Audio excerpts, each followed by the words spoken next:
Hi అండి, welcome to STV. నేను maybe మొత్తానికైతే ఆసరా పెన్షన్లకు సంబంధించి సర్వే అయితే షురూ అయితే అయింది. వివరాలకు వెళ్దాం. రాష్ట్ర ప్రభుత్వం అందజేస్తున్న పెన్షన్లు లబ్ధిదారులకు ఆసరాగా మారింది. భారీగా పెన్షన్ దరఖాస్తులు పెండింగ్లో ఉన్నట్లు అధికారులు అయితే లెక్కలైతే చెప్తున్నారు.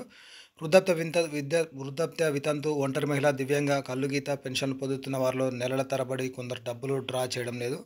ట్రెజరీ నుంచి విడుదలవుతున్న పెన్షన్ డబ్బులు లబ్ధిదారుల బ్యాంక్ ఖాతాలో జమ అవుతున్నాయి. ఈ విషయాన్ని గుర్తించిన అధికారులు నగరంలోని తహసీల్దార్ కార్యాలయాల్లో పింఛన్దారుల జాబితా తయారు చేశారు. నెలల తరబడి పింఛన్ తీసుకొని వారి వివరాలు సేకరించి ఇంటింటి సర్వేకు కలెక్టర్ అనుదీప్ దురిశెట్టి ఆదేశాలు జారీ చేశారు. గత కొద్ది రోజులుగా ఆసిఫ్ నగర్ మండలంలో రెవెన్యూ అధికారుల జాబితాలో ఇంటింటి సర్వే చేపట్టారు.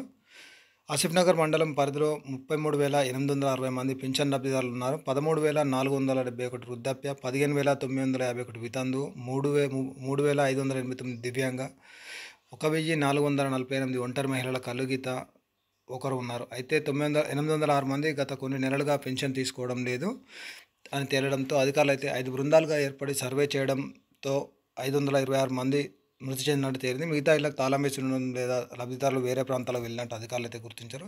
క్షేత్రస్థాయిలో అధికారులు గుర్తించి విషయాలను తహసీల్దార్ కలెక్టర్లకు అయితే నివేదించడం అయితే జరిగింది. కొత్త వాటి కోసం ఎదురుచూపులు. పింఛన్ల కోసం దరఖాస్తుదారులు ఏళ్లపడి తరబడి ఎదురు చూస్తున్నారు. పింఛను తీసుకోని వారి జాబితా వెలువడిన నేపథ్యంలో తమకు ఎప్పుడు మంజూరు అవుతుందంటూ ఆవేదన వ్యక్తం చేస్తున్నారు. భర్త చనిపోతే భార్యకు, భార్య మృతి చెందితే భర్తకు సదరు ఆసరా పింఛను వర్తించేలా అధికారులు అయితే చర్యలు తీసుకోవాలని ప్రజలకు కలెక్టర్ అయితే జారీ చేశారు. దీని ప్రకారం చర్యలు తీసుకుంటామని ఆసిఫ్ నగర్ తహసీల్దార్ జ్యోతి అయితే గురించి మొత్తానికైతే ఈ ఆసరా పెన్షన్లు ఏవైతే ఉన్నాయో అంటే చాలామంది కొంతమంది 2 నెలలకోసారి, 3 నెలలకోసారి, కొంతమంది 4 నెలలకోసారి కూడా ఇట్లా పెన్షన్ అయితే తీసుకుంటున్నారు. ఇలాంటి వారు ఎవరైనా ఉంటే ప్రతి నెల పెన్షన్ అయితే తీసుకోండి. పెన్షన్ అయితే డిలే చేయకండి. ఎందుకంటే డిలే చేయడం వల్ల ఈ పెన్షన్ అనేది కట్ చేసే ఛాన్సెస్ అయితే ఉన్నాయి. ఎందుకంటే ఆల్రెడీ సర్వే అయితే స్టార్ట్ చేశారు. ఒకవేళ మీలో ఈ వీడియో చూస్తున్న వాళ్ళు ఎవరైనా పెన్షన్ తీసుకునే వాళ్ళు ఉంటే ప్రతి నెల పెన్షన్ పడగానే పెన్షన్ అయితే తీసుకోండి. ఇక నుంచి మన దాంట్లో ఈ ఆసరా పెన్షన్స్ ఎప్పుడు రిలీజ్ అవుతున్నాయి ఏంటి అనేది దాని గురించి కూడా వీడియోస్ అయితే నేను స్టార్ట్ చేయాలనుకుంటున్నాను.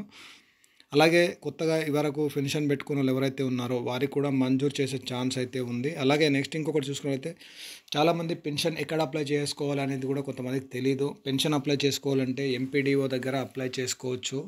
మండల పరిషత్ డెవలప్మెంట్ ఆఫీసర్ ఎవరైతే ఉంటారో అందులో ఒక సెక్షన్ ఉంటుంది, పెన్షన్కి సంబంధించిన సెక్షన్. అందులోకి వెళ్ళి మీరైతే అప్లికేషన్ చేసుకోవచ్చు. వితంతు పెన్షన్ కానీ ఇవి ఏవైతే ఉంటాయో ఒంటరి మహిళలకు సంబంధించి అవి అయితే మీరు అప్లై చేసుకోవచ్చు. మీకు తెలిసిన వాళ్ళు కూడా వీడియో షేర్ చేయండి, లైక్ చేసి సపోర్ట్ చేయండి. Thank you for watching STV.